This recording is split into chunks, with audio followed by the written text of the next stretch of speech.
Kailangan pang kuhaan ng light, kundi lisihan. Can you please turn on your light from her? Very good. Sindihan na rin. Okay, please. Thank you. And there are times in our life, remember this couple, there are times in our life that both of you do not have light. There are situations as couple that you don't know understand na ano nangyayari sa amin.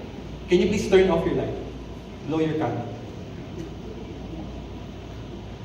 Pag may panahon na nag-aaway kayo, may panahon na discourage ka sa bawat isa, ano ba yung si Caleb? Akala ko mabait na tao, akala ko buutan siya, akala ko perfect siya, akala ko okay tanan.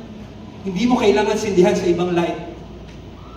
Hindi mo kailangan sindihan yung light mo sa iba, kundi dapat kay God. Can you please both of you get the light from God? From God.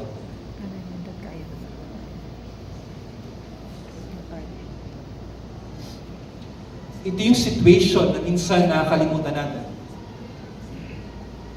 Pag nawala na yung light natin, tayo mga lalaki, we find satisfaction to other things. Okay na ako nito eh. Okay naman ako kahit wala si Hana. Okay naman ako kahit wala yung asawa ko. But that is wrong.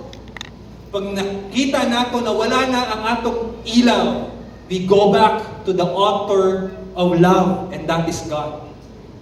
Men, remember this. Don't find your satisfaction to other women. Find your satisfaction only to God and to your wife. And same thing to you, wife. Don't find your satisfaction to the things that you have, but find your satisfaction to God and to your husband. At ito'y minsan kinakawat sa yawa sa mga pamilya. And we're not aware of this. And you need to be careful to bring back to the Word of God.